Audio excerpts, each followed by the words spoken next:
Good morning, the people of God. I hope that you had a wonderful weekend. And we thank God for His goodness and His mercy that will never fail us. We will continue our study through the book of Mark.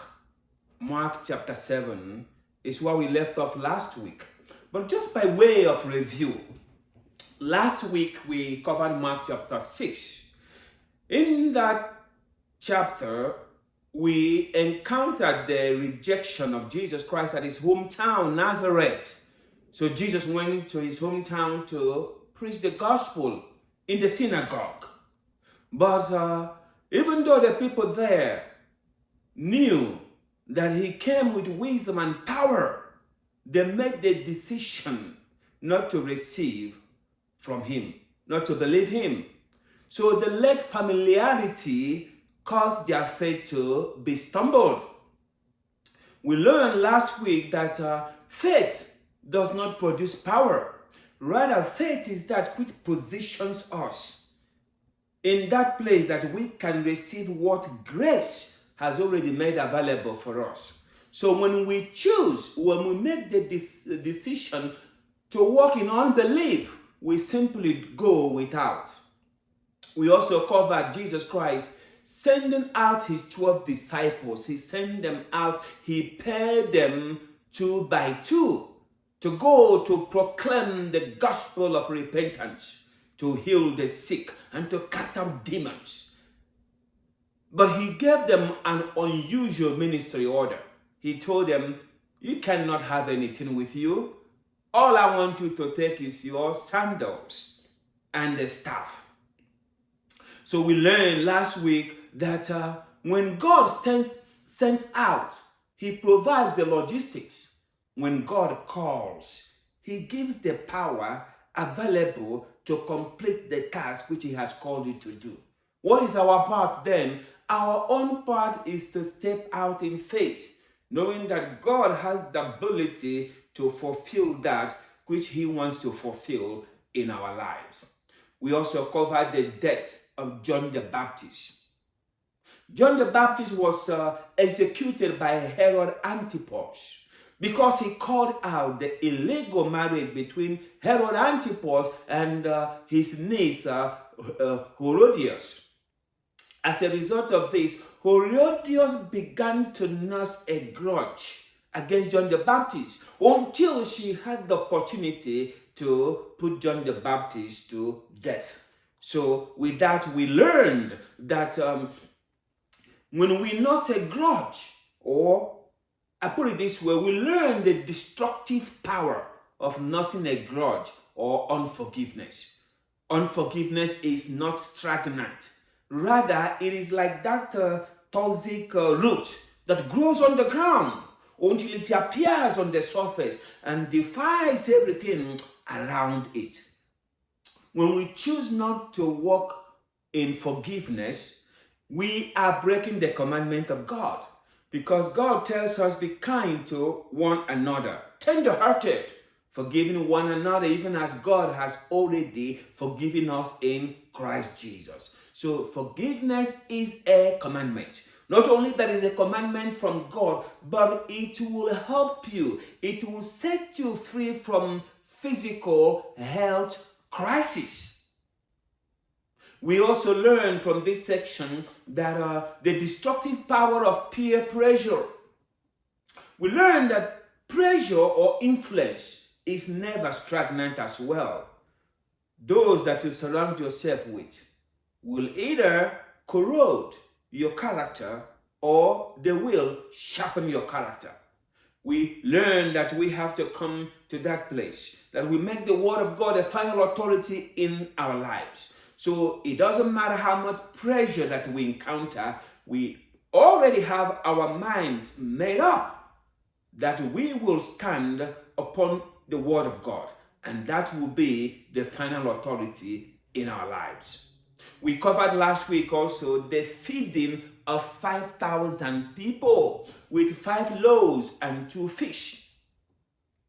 When Jesus Christ wanted to feed the crowd, the disciples came up with excuses of insufficiency. But Jesus Christ shifted the paradigm completely by asking them, you feed them. So it shows us, and we learned from this section last week, that God is not asking for what we do not have. All he's asking is for us to surrender to him willfully that which we have in our hands. And we know that whenever insufficiency is surrendered to the King of Kings, he turns that insufficiency into abundance. Finally, we covered that Jesus Christ walked on the Sea of Galilee. After he fed the 5,000 people, he told his disciples, get into the boat and cross to the other side of the Sea of Galilee so he can dismiss the people. And after that, he went up to the mountain to pray. But from there, he can see the disciples encountering midnight crisis. They were straining at rowing. So Jesus Christ came walking on the water. It was as if to say he was going to pass them by, and they saw him. They thought it was a ghost. They were all frightened. But Jesus Christ said, fear not, it is I. As soon as he got into the boat, everything was stilled, the waves and the water. And the disciples marveled. They were shocked. They were surprised. And Mark told us the surprise was because of the hardness of their heart. For they did not remember or believe or encounter the feeding of the 5,000 people. The one who fed 5,000 people with only 5 loaves and 2 fish. Is he not able to calm the sea? So with that, we learn about the importance of not walking in spiritual amnesia. That we must always recount the blessings of God in our lives. We must have a time when we sit down and we recount the things which God has done for us. How he saved us at the 11th hour. How he pulled us out of that desperate situation. How he made that provision. How he protected us. And once we have this always in our hearts, when the crisis of life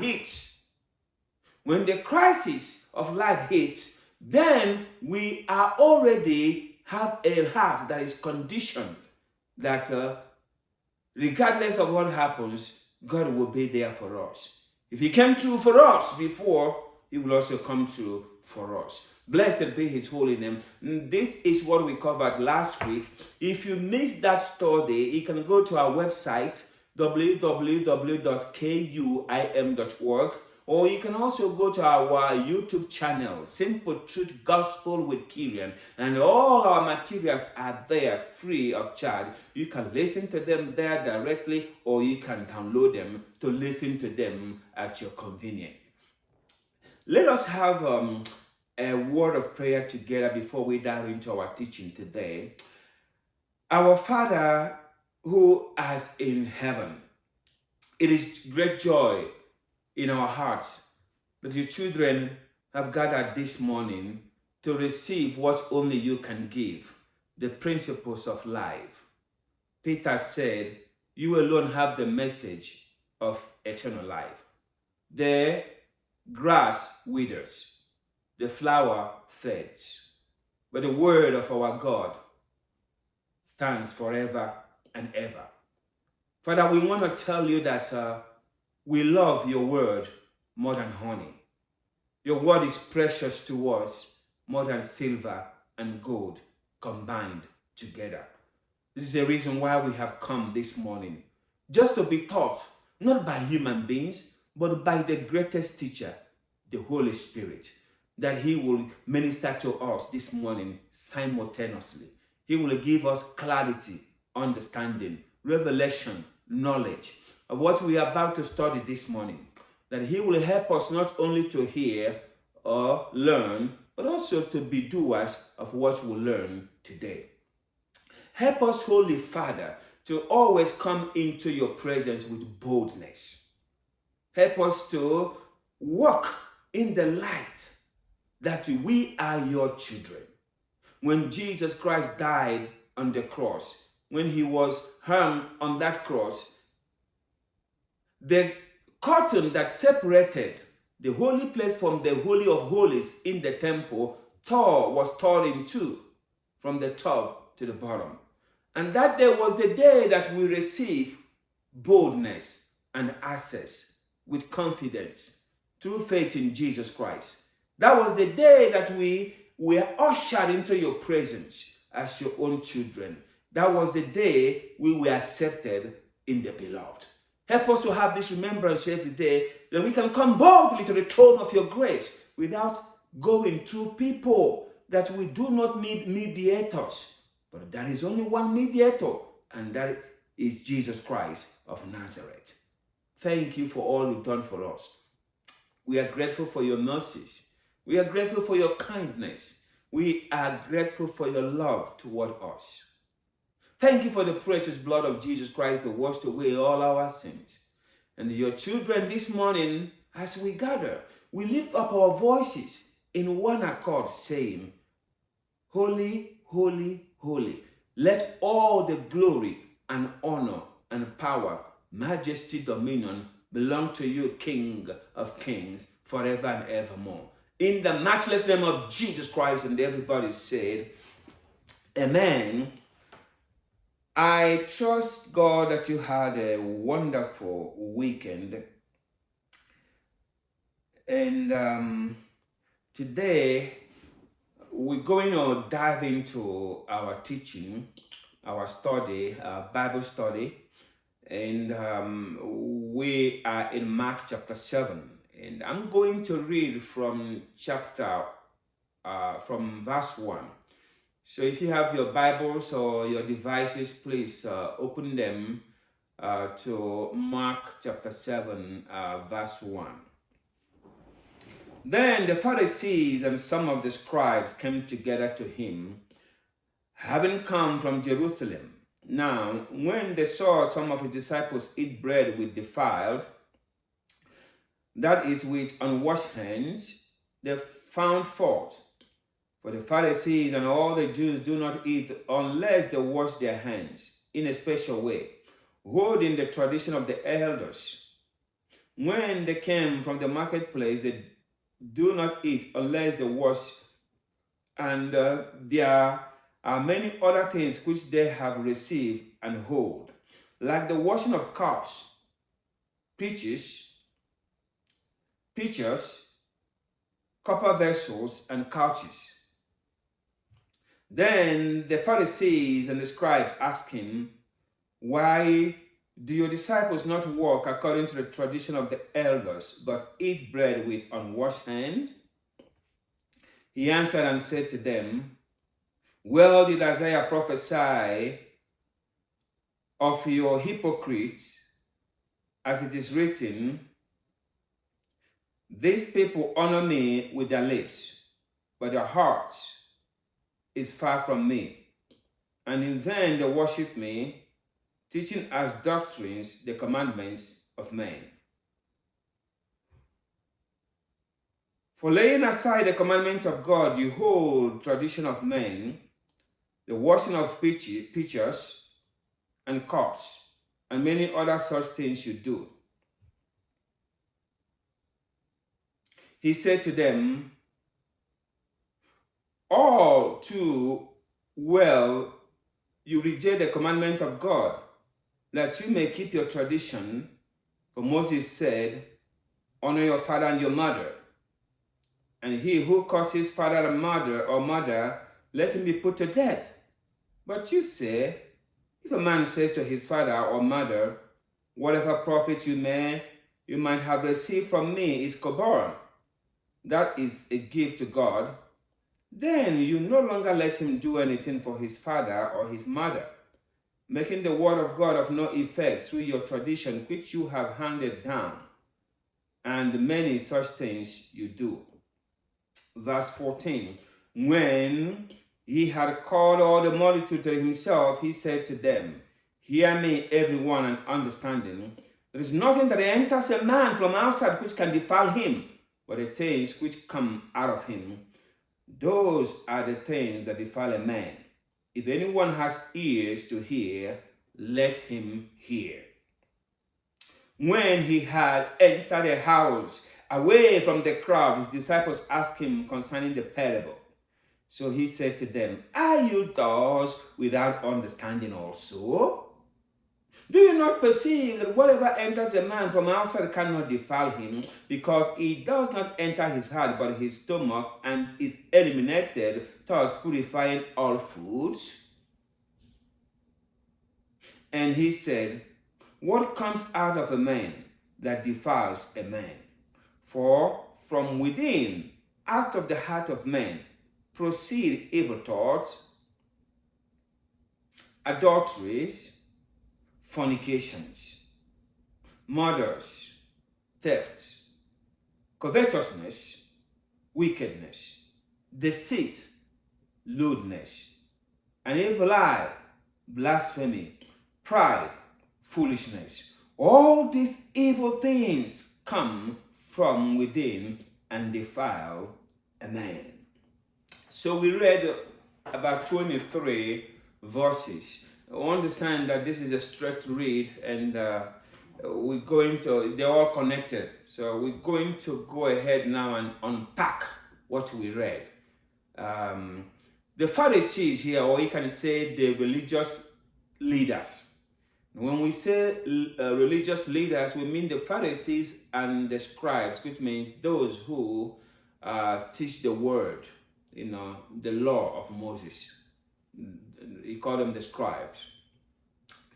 They came all the way from the south, now Jerusalem, and then they walked their way up to the north, the region where Jesus Christ was ministering at this point, near the Sea of Galilee. All they came to do was to question Jesus Christ, to confront him about their tradition, the tradition of their elders. They didn't come all the way to ask Jesus about, can you please explain to us what the law of Moses says? Can you please give us understanding? We need some enlightenment. That was not the purpose. But they came just to confront. They came to protect a law, a tradition, something that they came up with that is not even the word of God. So Jesus Christ will use this opportunity here to teach us what a genuine or true or real holiness means in the presence of God, in the sight of God, not in the sight of man. To them, holiness here is rituals, traditions, washing of hands, pots, etc. But Jesus is going to teach us what genuine or true holiness means in the sight of God. So understand here that the Jews did not, these religious leaders, we are not concerned about personal hygiene. No. Because personal hygiene is very important. You know what I mean? You come out from the toilet, you wash your hands. Come back from work, you wash your hands, so that you don't get germs and get sick, and get other people sick around you. It's very important. But that's not the case here. Their issue is to protect a ritual, a tradition, not personal hygiene. So Jesus Christ is not against personal hygiene here. Understand that is very clear. So what tradition are we talking about here? So how did they get involved with these traditions in the first place? Because that's not what Moses gave to them. When Moses came down from the mount, he came down with 2 tablets. In that tablet, in the 2 tablets, we have the 10 commandments. And after that, they were given other commandments. In total, you have about 613 of them, do's and don'ts. You remember when King Nebuchadnezzar of Babylon conquered the southern part of Israel, Judea. He took so many people as captives into Babylon, and they were there for about 70 years. He also destroyed the temple. So when the people were there in Babylon as captives, They did not have temple anymore to offer animal sacrifices. All they had was the commandment of Moses. Then they began to interpret the commandment of Moses. And over a period of time, this interpretation is called the oral law. And in order to preserve this interpretation or the oral law, they had to write it down somewhere called Mishnah. So you have so many interpretations. Now, these interpretations, they came up with them. Some of them were like a fence around the commandment of Moses, so that you don't even get close to breaking that commandment, the commandment of Moses. So over a period of time, they began to elevate these interpretations to the level of the commandment of Moses, the level of the commandment of God, and sometimes even higher. So in this case, they are confronting Jesus Christ about the tradition of the washing of hands. So Jesus Christ addressed the issue because he knew this is all about hypocrisy. So he will use what Prophet Isaiah said, that these people, they honor me with their mouth, with their lips, but right within them, inside their hearts, the real person is filled with so many iniquity. Their hearts are far away from God. So Jesus Christ will use an example here to confront them, to give them an example of how they have used their traditions and how they have elevated their traditions above the word of God. He uses the fifth commandment, which says, you shall honor your father and your mother, and anyone that curses father or mother, he shall be put to death. So for them, these religious leaders, they build a loophole around this using their traditions, these rituals they came up with, called Korban. Now, Korban simply means something that is dedicated to God, something that is a gift to God. So part of the way that you honor your father and your mother is to help them out, is to take care of them. So because of this Korban, they are free from helping their parents. That's what Jesus Christ is saying here. I'll give you an example of how Korban works. For example, a father may call a son or a daughter and say, can you please help us out? We're struggling over here. We need some money, to take care of things. And the son may respond this way. Oh, Dad, you are so good. And you've been so good to us. We appreciate you so much. Oh, you are awesome. And we would love to help you anytime you ask for our help. But Dad, something is wrong. There is only one limitation. The money we have here now is Korban. It's dedicated to the service of God. It's dedicated as a gift to God. And I cannot use it to help you. I would have loved to, but my hands are tied. See what I'm saying? So that is Korban. Something that they came up with. Understand that any time we come up with traditions and rituals, sometimes they will lead us to breaking the core commandments of God. The commandment of love, mercy, justice, and kindness toward one another. And this is what is happening here. So what do we learn from this section here? If you are writing notes, number one is, let the word of God be the final authority in your life. Let the word of God be the final authority. So, do not elevate traditions and rituals to the level of the word of God.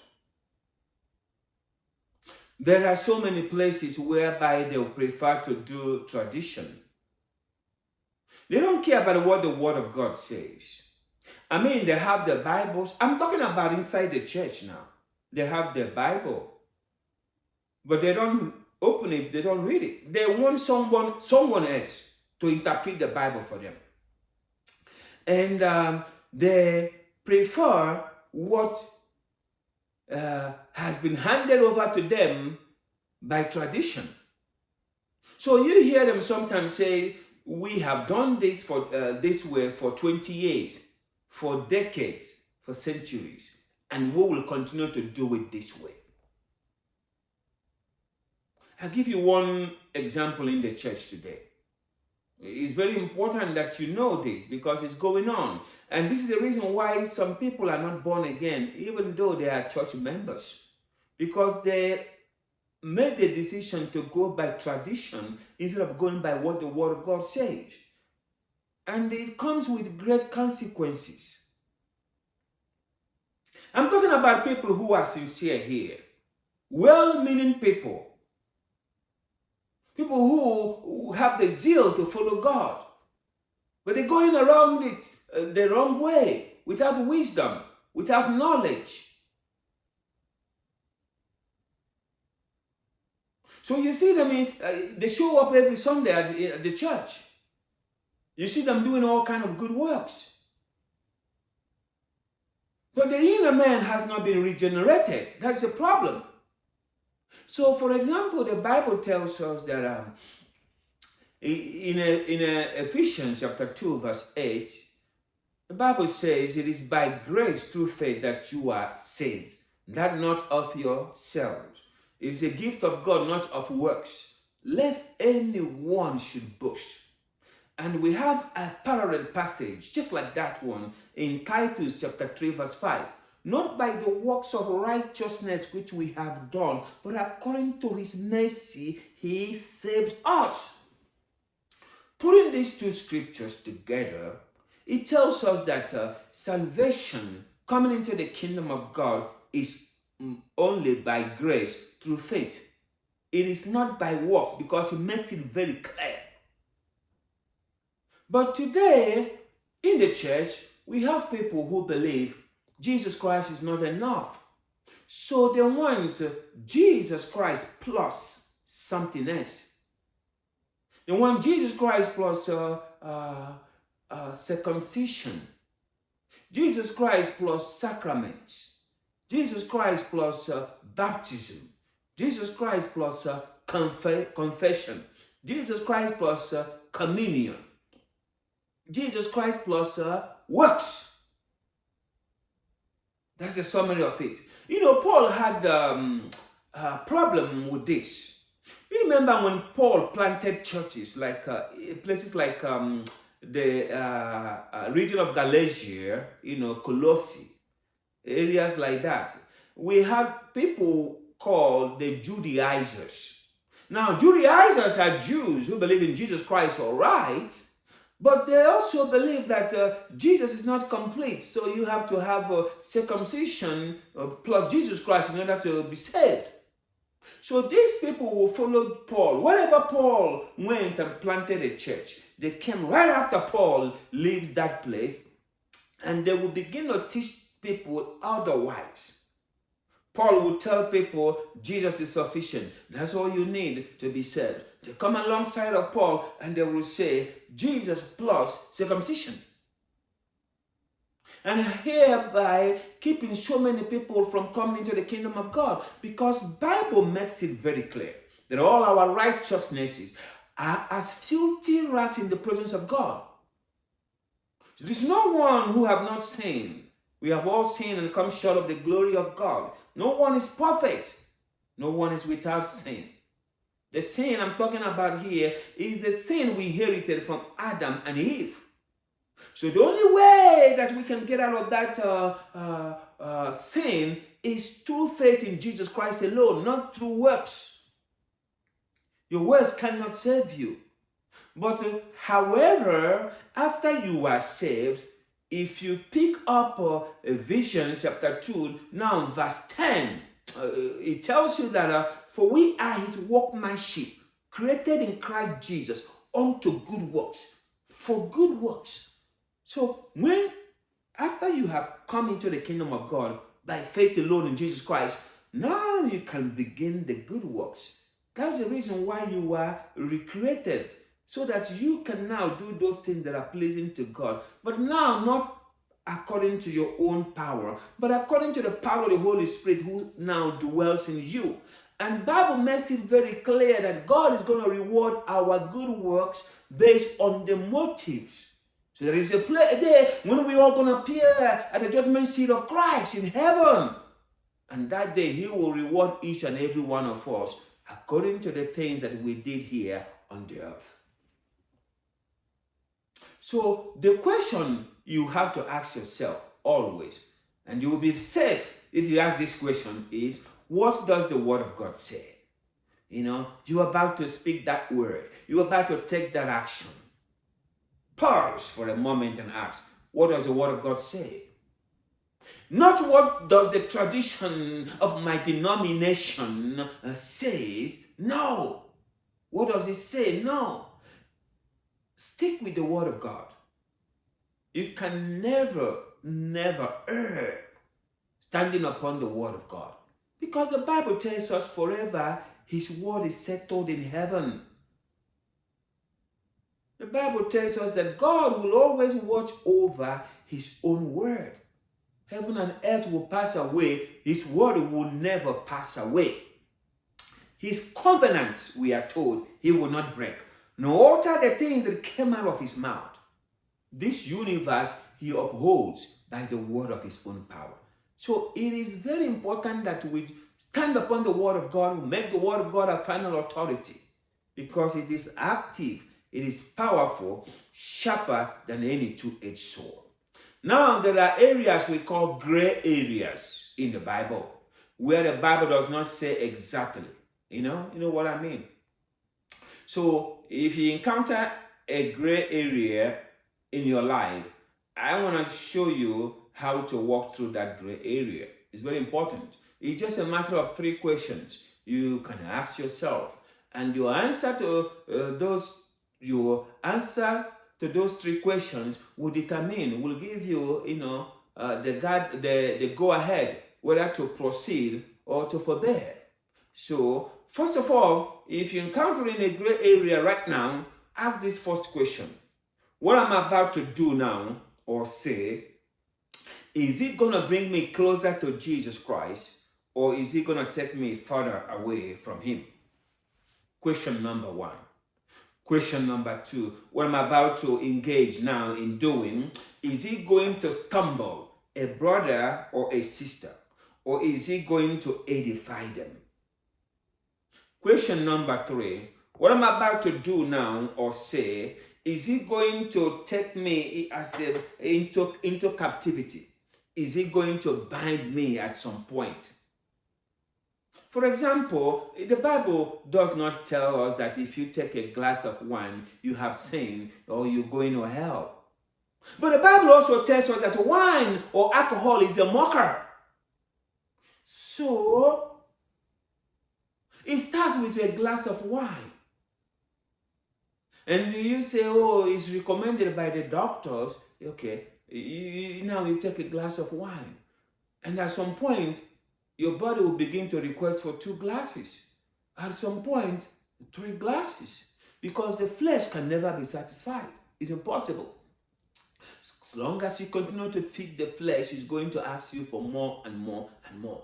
This is why drug users, sometimes will be overdose themselves. Because the physical body, it keeps making requests for more. I want more. I want more. I want more.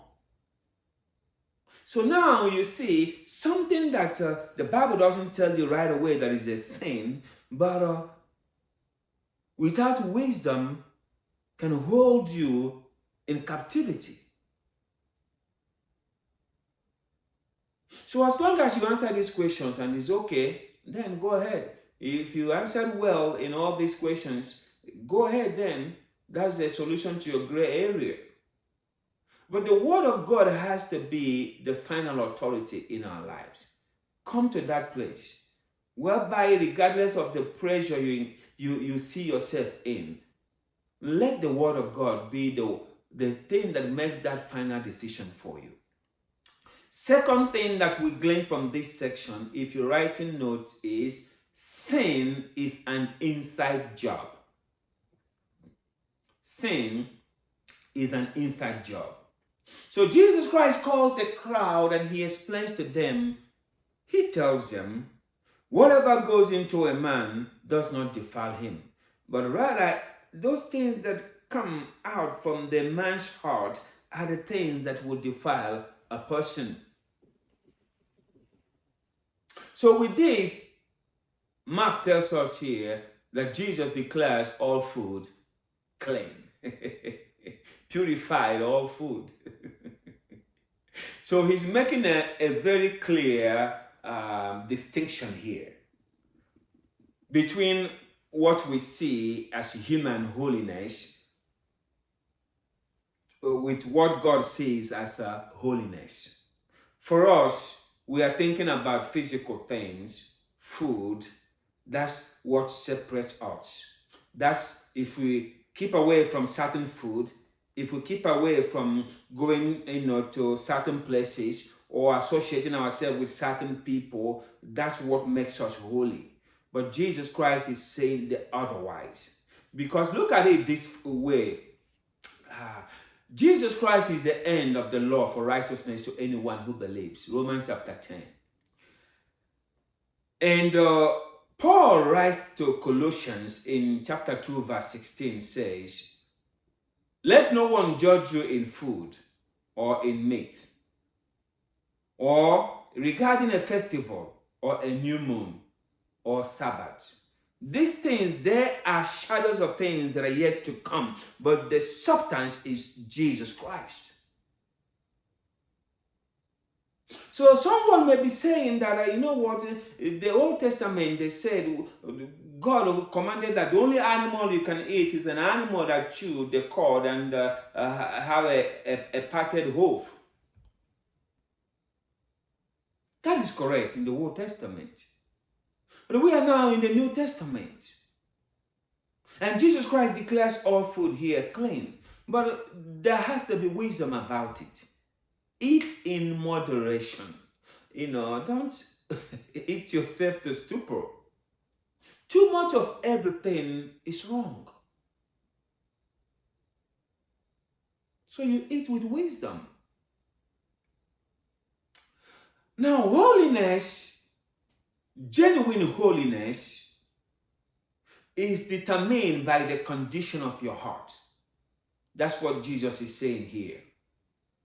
He's telling us very simple that sin originates in the heart.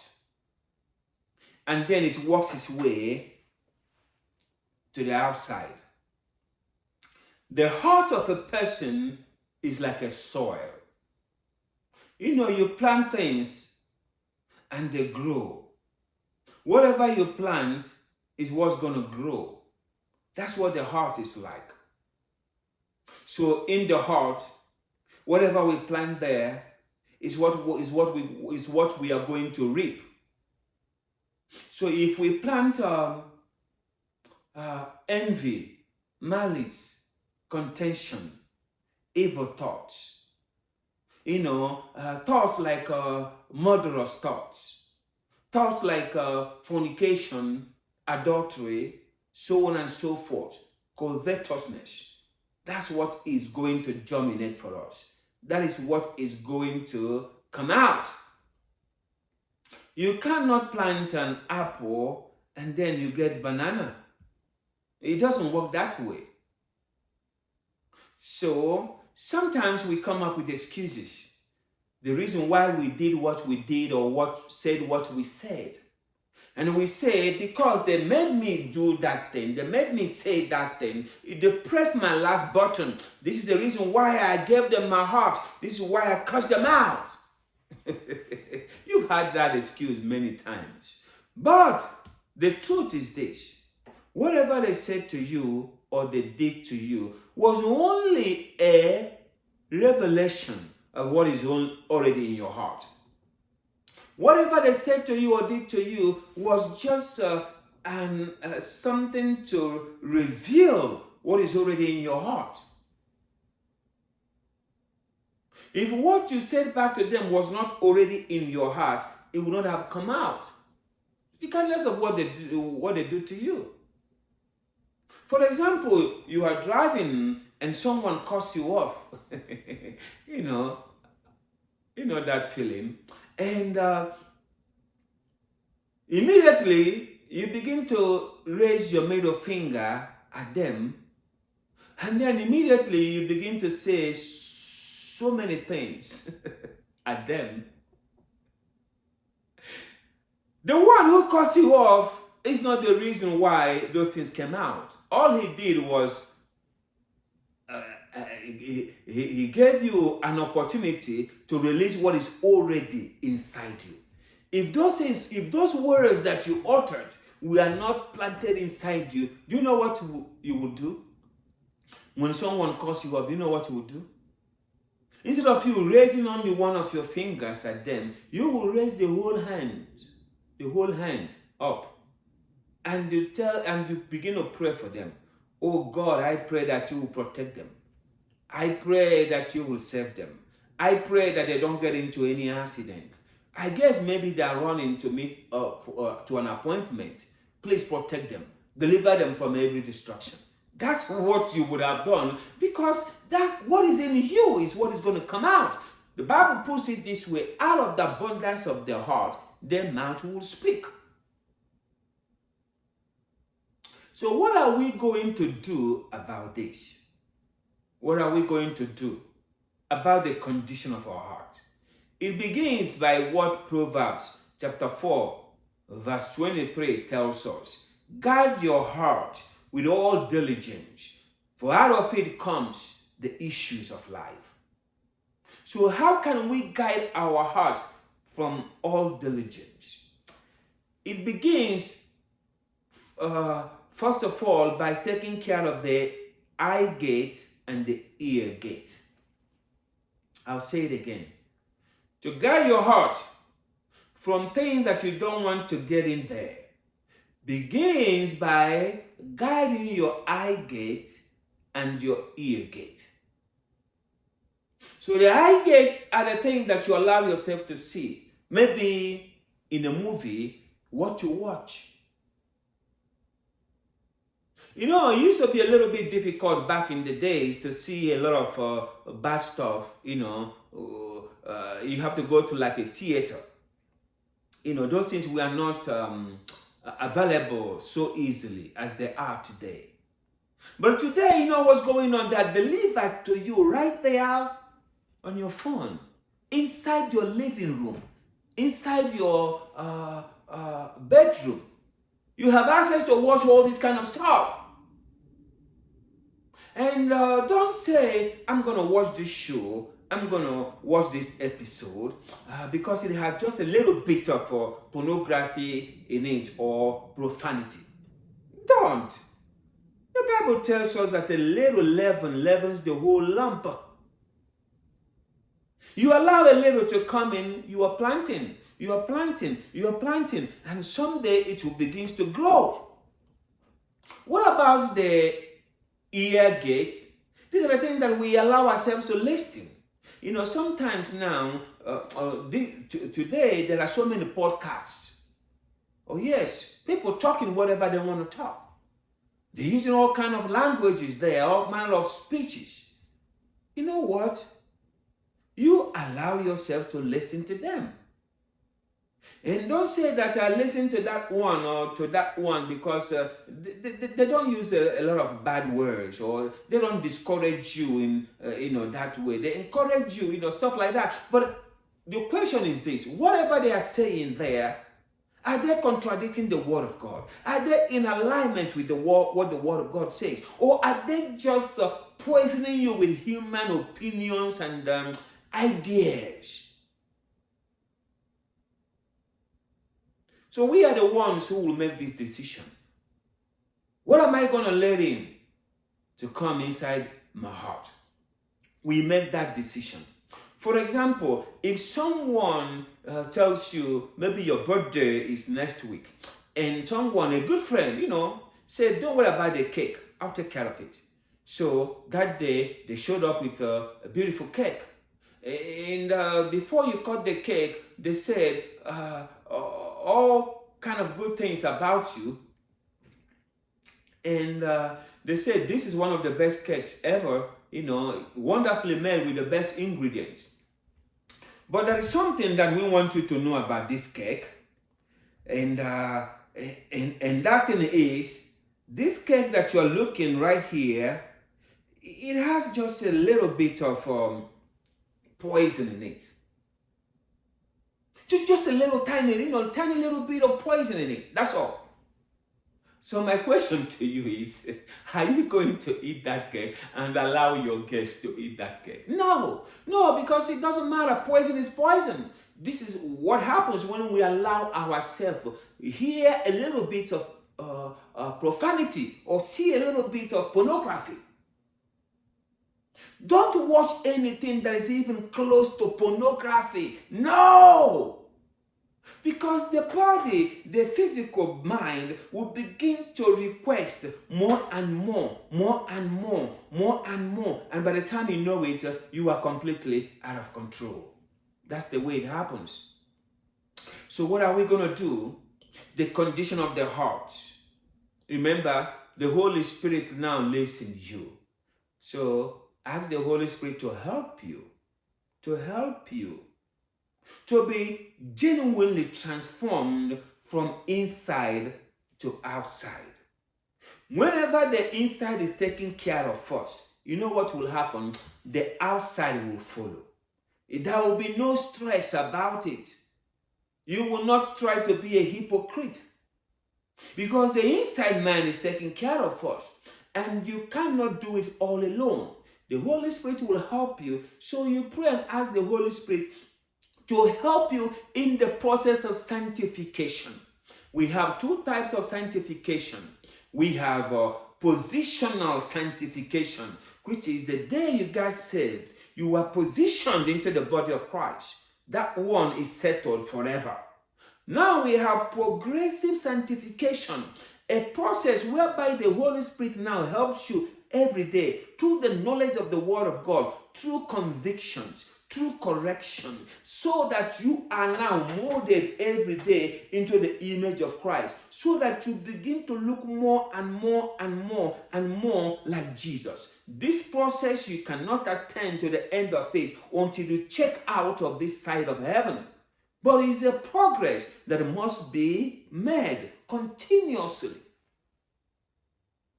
So we ask the Holy Spirit to help us.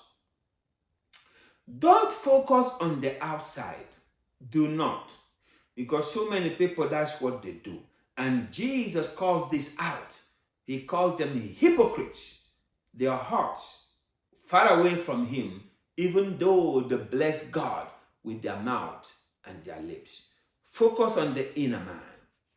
Have that fellowship with Jesus Christ through the Holy Spirit. Be obedient to His word. Be willing to make amends, to repent when you miss the mark. And let the inner man be a place where the Holy Spirit of God is welcome, not the place where He is grieved.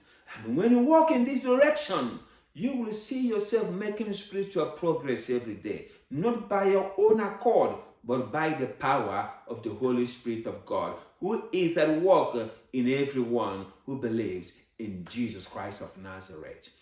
Blessed be His holy name forever. We continue now in verse 24. From there he arose and went to the region of Tyre and Sidon. And he entered a house and wanted no one to know it, but he could not be hidden. For a woman whose young daughter had an unclean spirit heard about him, and she came and fell at his feet. The woman was a Greek, a Syrophoenician by birth, and she kept asking him to cast out the demon out of her daughter. But Jesus said to her, "Let the children be filled first, for it is not good to take the children's bread and throw it to the little dogs."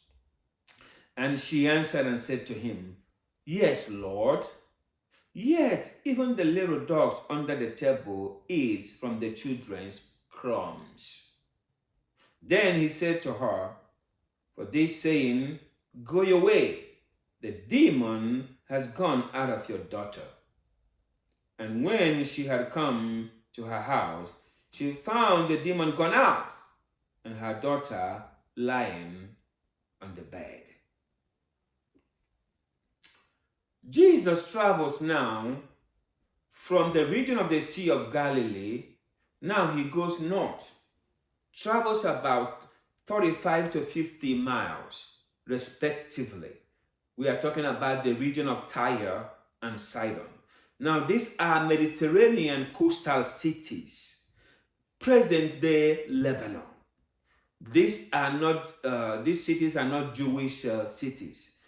Jesus goes into this Gentile city in order to have an encounter with one woman, a woman who is outside the covenant God made with Abraham, the Syrophoenician woman. This woman is a Canaanite woman. Remember the history of the Canaanites. It can be traced way back to Noah and his son Ham. You remember Ham was cursed by Noah because he made a caricature of the nakedness of his father Noah when Noah was drunk with wine. So Noah cursed the descendants of Ham, and we know that descendants of Ham, we're talking about the Canaanites here. So these are the people who are not part of the covenant God made with Israel. So we call them Gentiles. Now the Jews will call them dogs, a word to ridicule them, to make fun of them. So this is the woman that we are talking about here. She came to Jesus Christ now because Jesus entered town and didn't want people to know about it. But they found out anyway. She came interceding for her daughter. Now her daughter was possessed by a demon. So Jesus Christ to her was the only solution, the final solution. Notice with me here that Jesus was silent. So Jesus acted in silence to this woman. She was silent and would not answer her. Then the apostles who were supposed to be in the ministry of bringing people to Jesus Christ, but instead of doing that, they got into the ministry of sending people away, saying, send her away. Sometimes we get into that ministry as well without knowing it. Oh yes, the ministry of sending people away from Jesus. Instead of us as Christians to live a life worthy of emulation, a life that will attract people to Jesus Christ through words and actions. When we do otherwise, when we live that kind of life that even a heathen, they will prompt a heathen to curse God. You know what we're doing? We are being bad witnesses for God. And by doing so, we are driving people away from Jesus. So we do this every now and then. Let your light so shine among men that them seeing your goodness will glorify your Father who is in heaven. That's what Jesus Christ tells us to do, which means we have to be in that position that through our words and our actions, people will see those good things and they will come closer to God. Are we doing that today, or are we that Christian who doesn't want to be identified as a Christian? Just a member of a church, that's all, No. Come out in the open. Be a good witness for Jesus Christ. Bring people inside the kingdom of God. The time is very short. Paul says, I'm not ashamed of the gospel. It is the power of God unto salvation to anyone that believes. In it is the righteousness of God revealed from faith to faith. The righteousness of God is revealed in the gospel of our Lord Jesus Christ.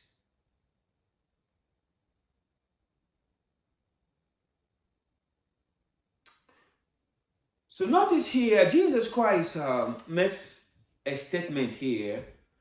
If you don't study it very well, you will think that Jesus Christ was so mean or he degraded this lady.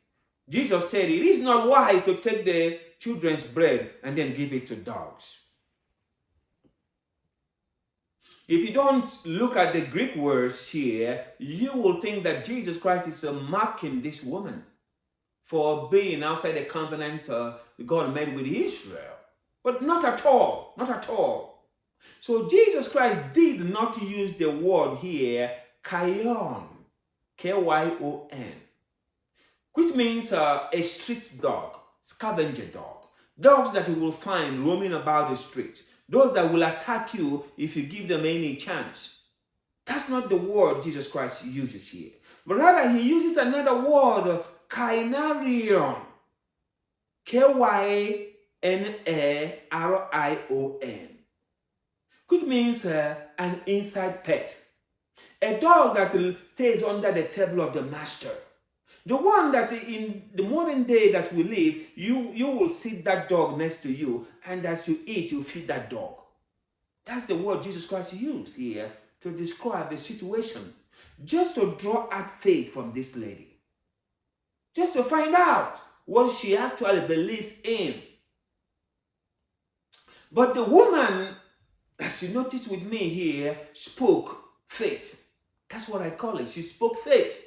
She said, but even the dogs eat from the crumbs that fall from the master's table or the children's table.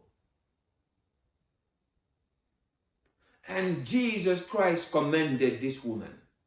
You know what this woman did here? She refused to be stopped. Her faith, she refused to be stopped by cultural barriers, by human rejection, by divine delays. She said, my faith cannot be stopped by any of these situations. I'm not going to give up. Because that's what genuine faith does. It can never be stopped by cultural barriers or by human rejections or even divine delays. A genuine faith continues to stand to the end. Because we see here God's silence. Jesus was silent to this woman. But understand that God's silence is never his rejection. Not at all. Sometimes during the silence of God is when we are properly molded. When God, when it seems that God is silent to us, is when he's preparing us for that task ahead. It's when he's correcting us. It's when he's directing us. It's when he's purifying us. It's when he's making us stronger, stronger, stronger, so that when we get out of that place we call valley and we get on top of the mount, we can be able to sustain that victory. So despise not the silence of God, but in that silence moment, squeeze out every juice that you can squeeze out of it. Don't let it go to waste, for that is a reason why you are in that place where it seems that God is not hearing you. Stand firm. Learn from that situation, and you will come out even stronger and stronger and stronger. Blessed be the name of the Lord Jesus Christ. So Jesus Christ commended this woman because of what she said. Two people Jesus Christ commended this way. First, the centurion, the one who said, Lord, I'm not worried that you should come under my roof, my house, but say your word. From a distance, my servant will be healed. Now, this Syrophoenician woman makes such an amazing statement of faith that Jesus Christ commended her. Two of them came out from the covenant God made with Israel. They were Gentiles. They were outside people. Faith knows no boundaries. Cannot be restricted by cultural boundaries or by human rejections or even divine delays. Faith can never be stopped. You are the one who's going to make that decision. Will my faith be stopped or not? What are the principles that we need to glean from this section? I'll give you two of them. Number one, if you're writing notes, write, go to the throne of grace for yourself. Go to the throne of grace. Understand here that this woman here refused to be stopped. The disciples, the apostles said, send her away, send her away, send her away, for she troubles us. But she refused to be stopped. She continued.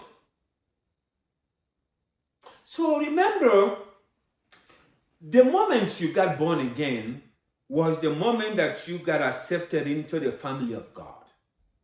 Prior to that time, you belong to the family of devil. There are only two families in this world. The family of God by being born again, or the family of devil. You cannot be in the middle.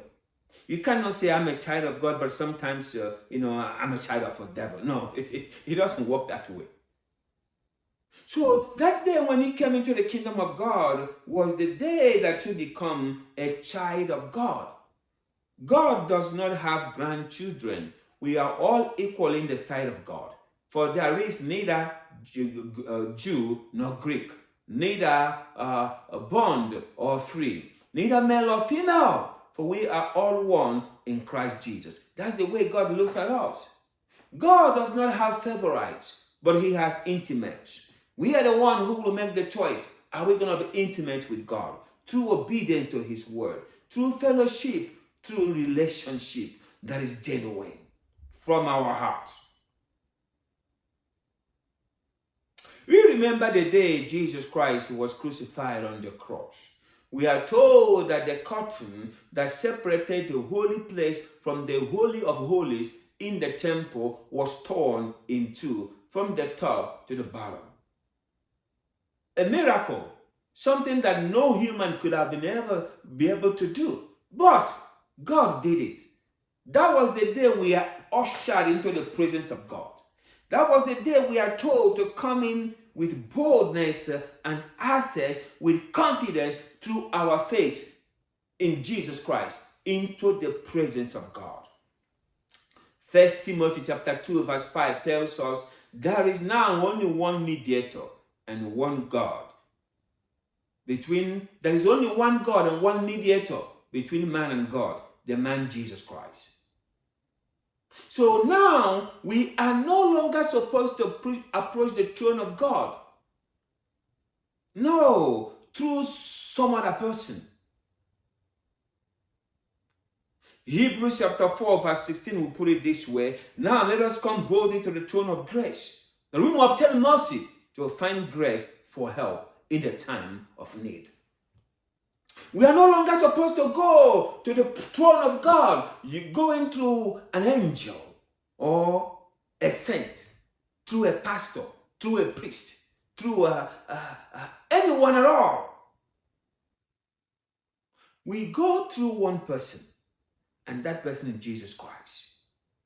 No other person qualifies to take us to the throne of God, because we are all now children of God. This woman went straight to Jesus Christ. Even though when the apostle said, go away, she refused to take no for an answer. We must come boldly to the throne of grace, to the presence of God for ourselves. Don't go trying to tell someone to lead you into the presence of God. Don't go trying to tell someone to intercede for you. No.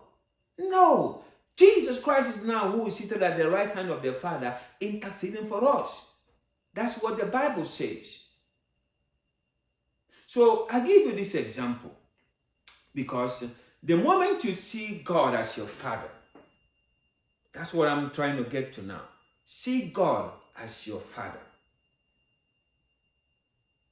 Not only just a father, but a father who loves you with an unconditional and everlasting love.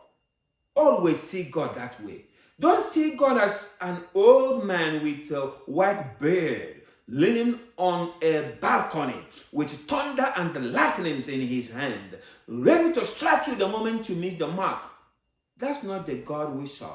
For our punishment was placed on Jesus Christ. He was wounded for our transgression. He was bruised for our iniquities. The chastisement that brought peace to us was placed upon him. Jesus Christ was punished that we will not be punished. Does the father correct his children? Yes, he does. But that's not punishment. It is an act of love to bring you back again on track. So the example I'm going to give you is this. A child who lives in a house with his own father, his own parents, cannot go outside to speak to another parent or someone else who knows the dad to come and ask a favor on their behalf, to come to their dad and ask for a favor on their behalf. I'm not saying that it doesn't happen. It happens sometimes, but that's not the right way.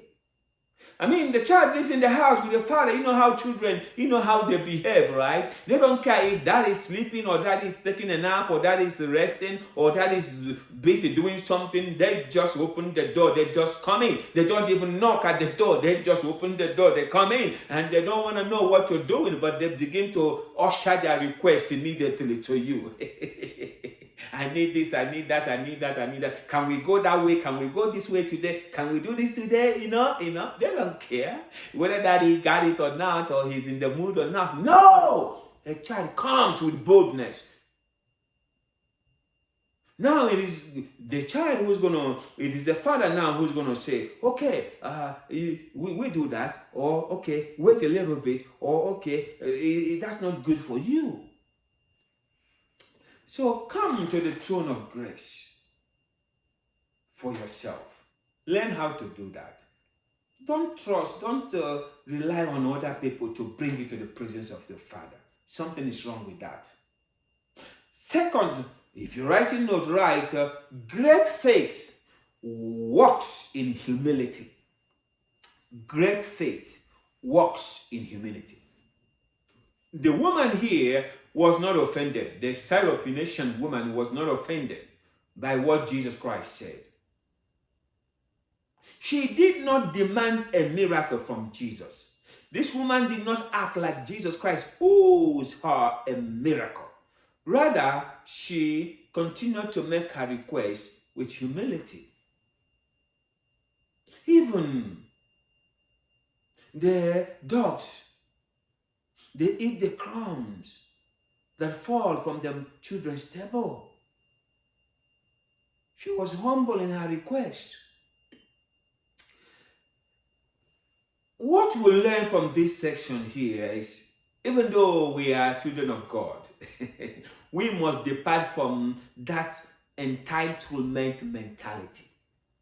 Entitlement mentality.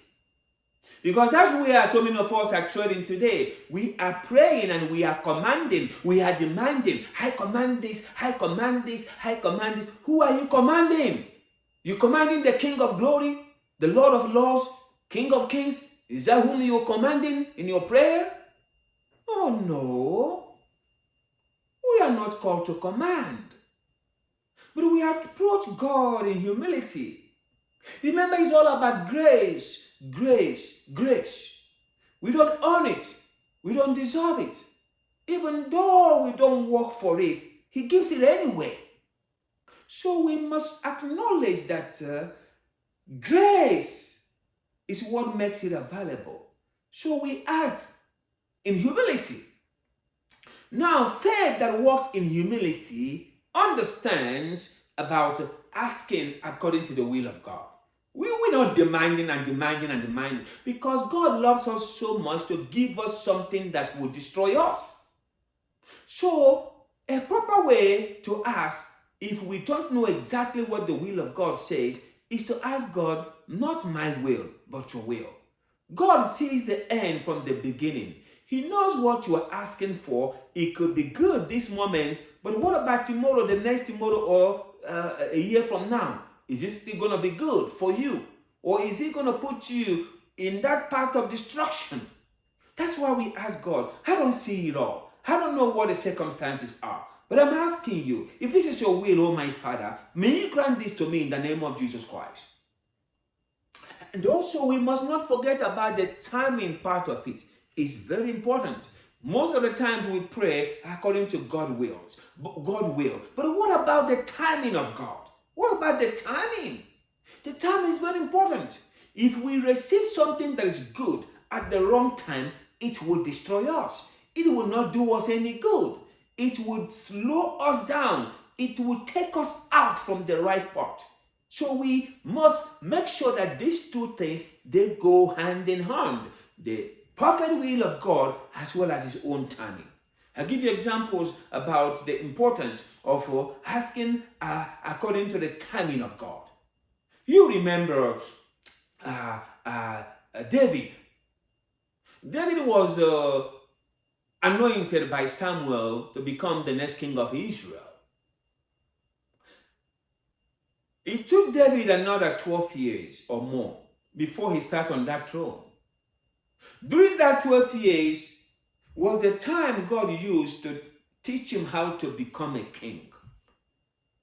He was fighting, running away from Saul. It was the time he was being molded into that king that he later became. What about Joseph?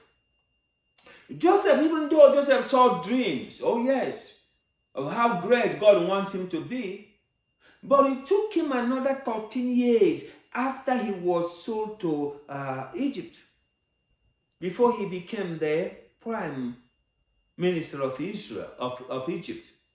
He had to go through so many changes, through false accusation. He has to go through prisons. He has to go through the dungeon in order to be prepared for the task that was placed ahead of him.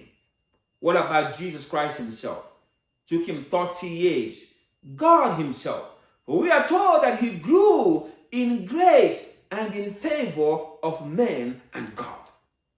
He was being prepared for 30 years before the right time came and he launched out his ministry, successful ministry. What about Moses? Moses thought that he knew God was going to use him to deliver Israel from the captivity in Egypt. But he went about it at the wrong time. And it cost him 40 years. Now, during that 40 years at the backside of the desert was when God used the opportunity to train him how to become a leader. He was purified and restructured. What about Paul the Apostle? You remember Paul the Apostle? From the day he encountered Jesus Christ on his road to Damascus, when Jesus Christ arrested him and told him how much he's going to suffer for his own name, and then Jesus told Paul, remember, when he was in Jerusalem, he told him, they're not going to receive your testimony here. I want you to go to the Gentiles. From the time Paul encountered that vision at the road of Damascus, he went 3 years in Arabia, spent 3 years there. After that, Paul went back to his hometown, Tarsus. He was there for another 10 years. So altogether, it took Paul about 13 years before he went to his first missionary journey. What was God doing all this while? Molding him, structuring him, getting him ready for the work which he has called him to do. So we must not forget that the timing of God is as important as the will of God. Blessed be his holy name forever and evermore. So the next thing that we must understand is this. Humility is not something that you claim that you have. It is a work of the Holy Spirit of God to help you to identify the places where you are not walking in humility. Ask the Holy Spirit of God to show you. The areas where you are very prideful, where you are arrogant. Ask the Holy Spirit to open the eyes of your understanding to reveal these areas to you. Because humility is very important in the kingdom of God. The one that humbles himself, the Bible says, he shall be exalted. But God resists the proud. Therefore, we humble ourselves before the mighty hand of God, that in due time, he will raise us up. Blessed be his holy name forever and evermore. We are now in verse 31, and this is the last section of today's teaching. Again, departing from the region of Tyre and Sidon, he came to the midst of the region of Decapolis, to the Sea of Galilee. Then they brought to him one who was deaf and had an impairment in his speech, and they begged him to put his hand on him. And he took him aside from the multitude and put his fingers in his ears and spat and touched his tongue. Then looking up to heaven, he sighed and said to him, Ephata, that is, be opened. Immediately his ears were open, and the impediment of his tongue was loosed, and he spoke plainly. Then he commanded them that they should tell no one. But the more he commanded them, the more widely they proclaimed it.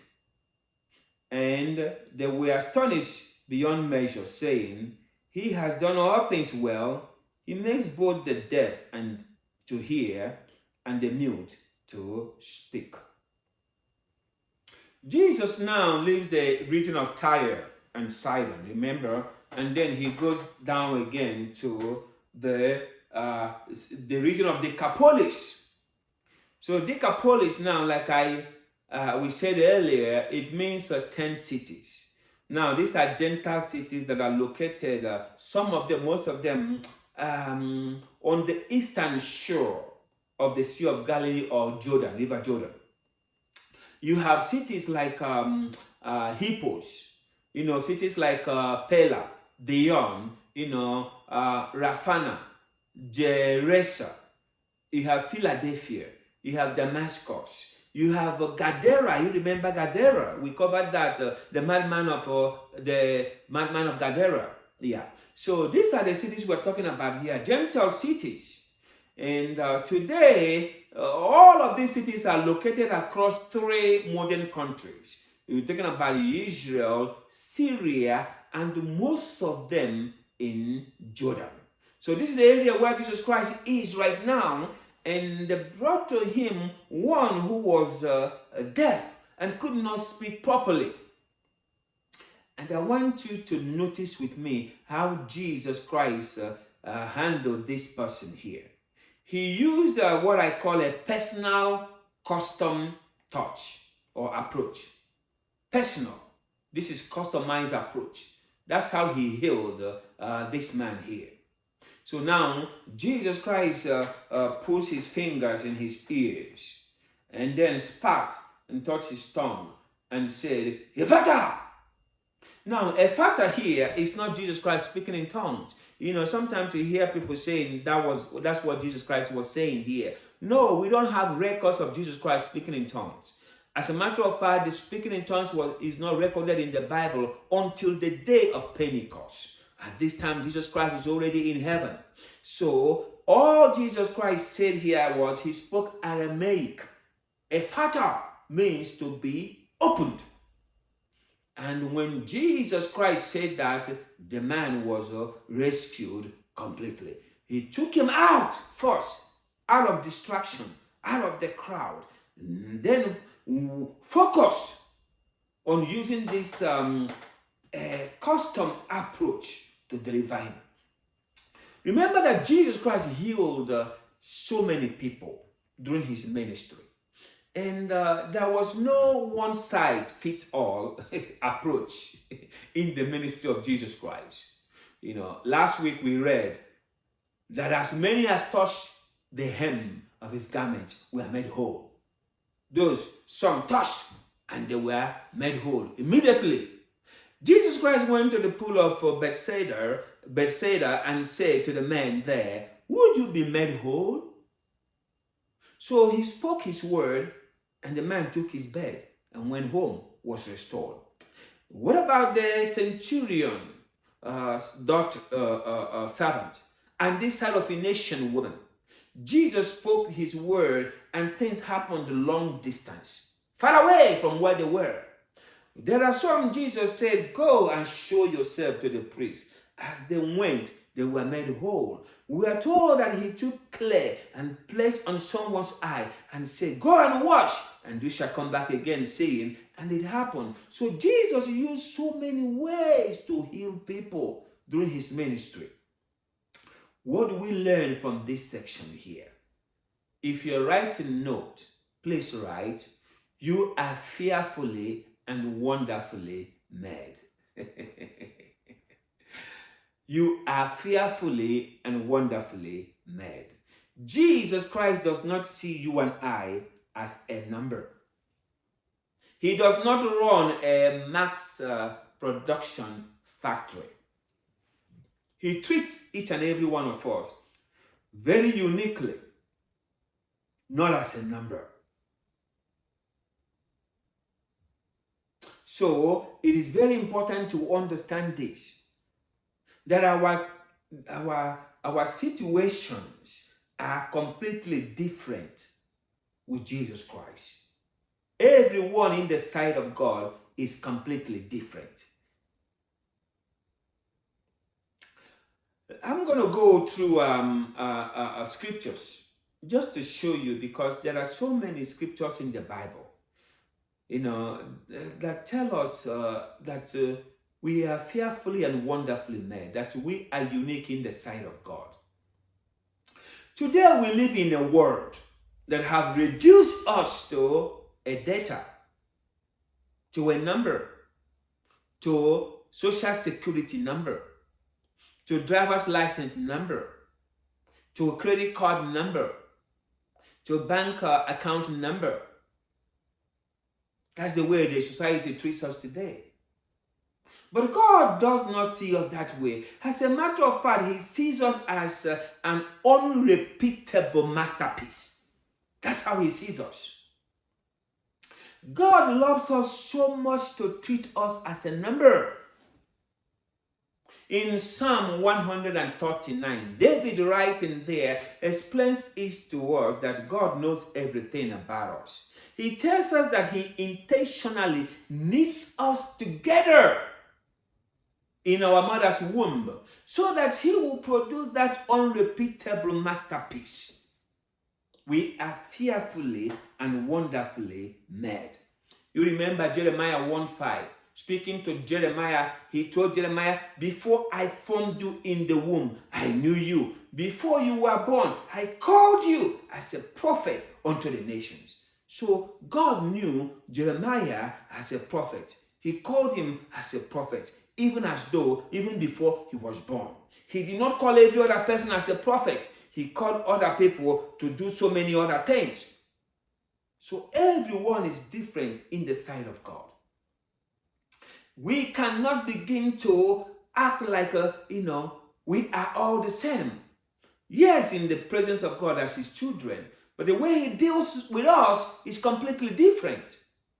Even the hairs on your head are numbered. That's what the Bible tells us. That is a statement of affection, intimacy, of God being concerned about who you are. Remember in the Gospel of John chapter 3, it says that he calls his own sheep by name. And he leads them. They hear his voice. He calls his own sheep by name. By name, not by number. He calls his own sheep by name. So the problem is, when we begin to compare ourselves with other people, that's when we lose the game. We are not supposed to compare ourselves with other people. We're not supposed to compare the success of other people to our own self, their relational situations to ourselves, the financial situations to ourselves, their health situations to ourselves. No! We're not supposed to do that. That is why Paul, writing to the Corinthians, 2 Corinthians chapter 10, verse 12, he said, you do not make yourself the number, nor compare yourself to those who commend themselves, but them measuring themselves by themselves and comparing themselves among themselves. They are not wise. We don't compare ourselves. Bible says it's not wise to do that. And Jesus Christ will make this correction to Peter. You remember when Jesus Christ was speaking to Peter after his resurrection, he says to Peter, when you were young, you did whatever you wanted. You dressed yourself and you went wherever you wanted to go. But he says, when you are old, you will stretch your hands, and someone will take you to the place where you do not want to go. Speaking about the death, the kind of death that Peter will be glorified with. So after Jesus Christ said that to Peter, Peter turned around to John and said, what about this man here? Peter went into the game of comparison. I want to compare myself now to John standing right here. Jesus, tell me now. But Jesus corrected Peter. He said, what is that to you? If I decide that John stays here until I come back again, what is that to you? What is that to you? Someone is having a very successful relationship. What is that to you? God just came through for them. What is that to you? They are instantly healed. What is that to you? They're having a very successful ministry. What is that to you? Remember that you are unique in the sight of God. You must not compare yourself with others. So, what is solution? What are we going to do here? What is the way out? I tell you, in conclusion today, stay in your own lane. Someone's success does not mean your own failure. Neither is their timeline your own blueprint. Celebrate other people's success, but be blind to the crowd. But above all, my good friends, focus faithfully to that part which God has uniquely set out for you. Understanding that you are fearfully and wonderfully made. And not only that, you are an unrepeatable masterpiece in the presence of our Lord and Savior Jesus Christ. Blessed be his holy name forever and evermore. Good friends, I have come to the end of today's teaching. If you have not surrendered your life to Jesus Christ, if you have not made Jesus Christ your Lord and your Savior, today is another opportunity to do that. The time is ticking. Tomorrow is not guaranteed to any of us, for we do not know what it's going to bring. There is a way that seems right to a man, but the end thereof is the way of destruction. There are those who say that all roads lead to heaven. But that is not true.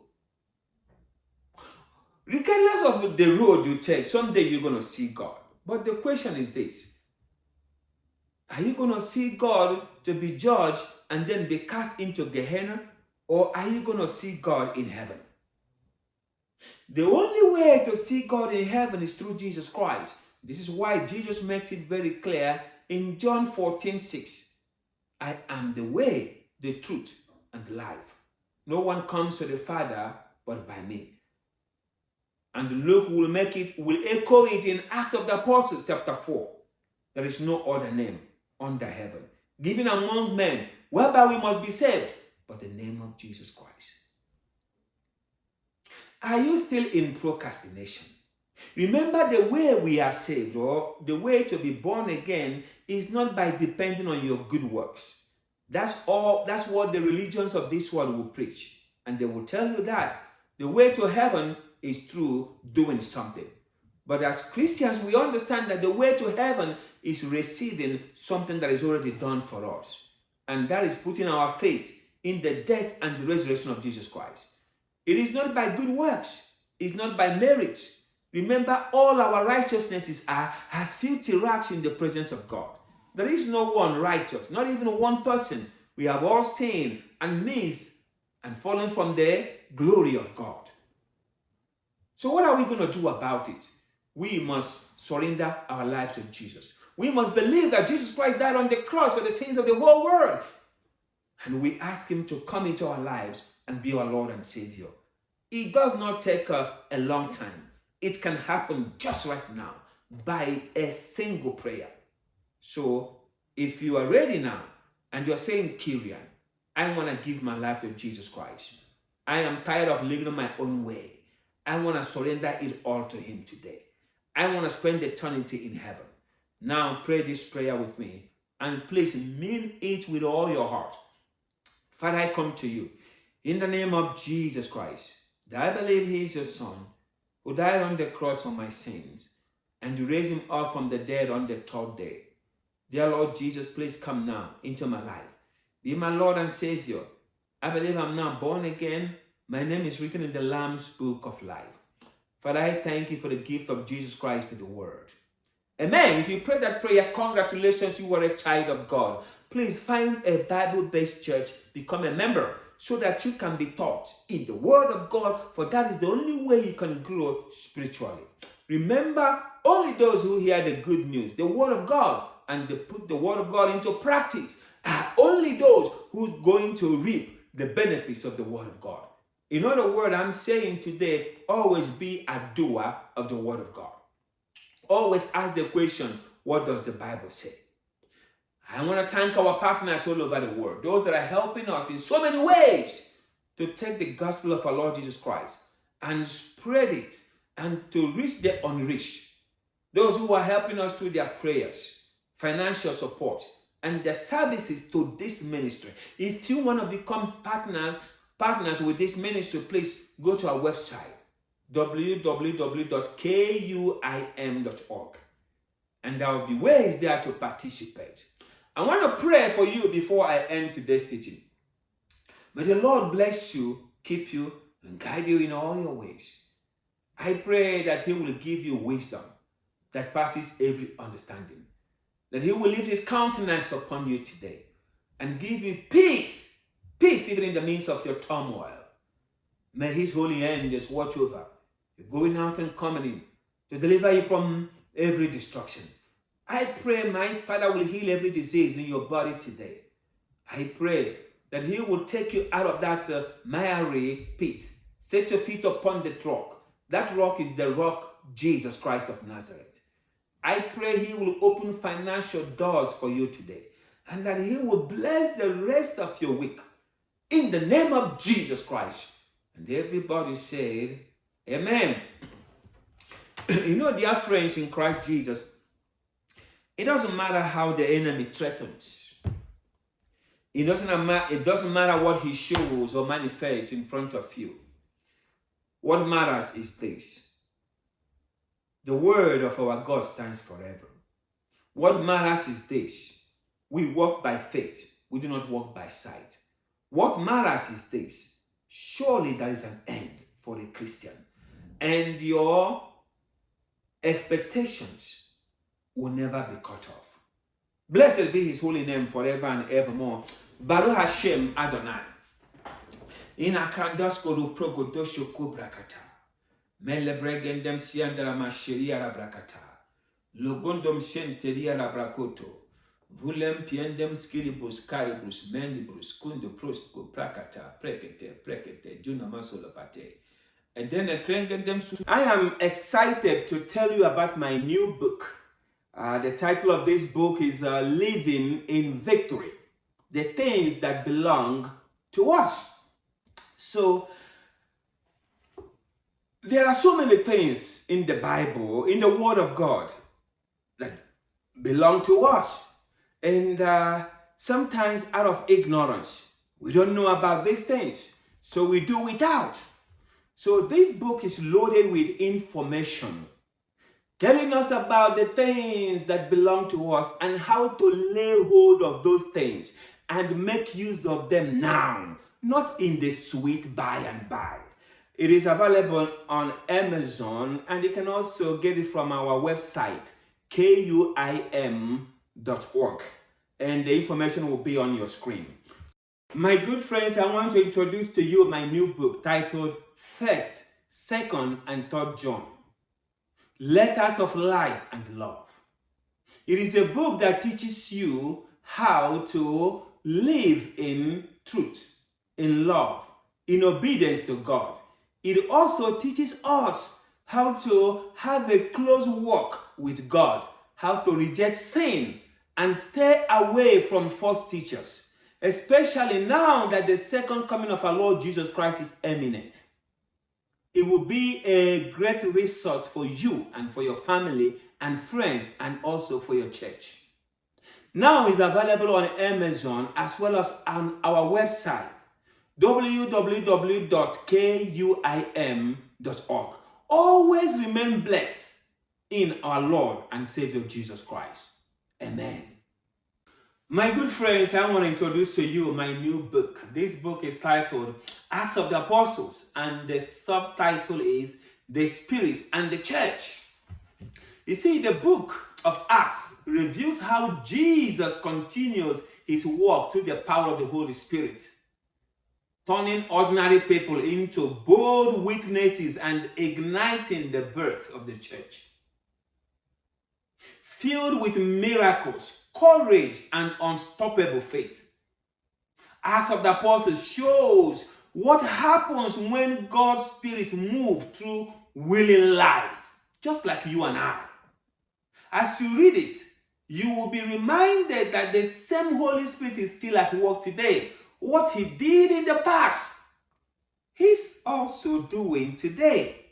So this book will be a blessing to you, your family, friends, small Bible study groups. And it's now available on Amazon.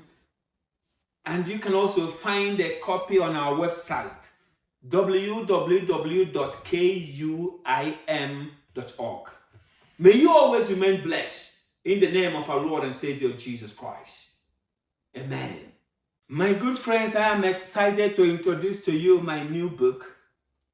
This book is titled The Promises of God, and the subtitle is What Belongs to Us. You see, the promises of God invites readers to discover the unwavering faithfulness of God, who cannot lie and never fails. Grounded in Scripture, this book reveals how God's promises flow from his unchanging nature and are fulfilled through Jesus Christ. You see, as you read, your faith will strengthen to trust his word and confidently claim what belongs to you as a child of God. This book will be a very good resource to you and to your friends and to small Bible study. It is now available on Amazon.com as well as on our website, www.kuim.org. Remain blessed in the name of our Lord and Savior Jesus Christ. Amen.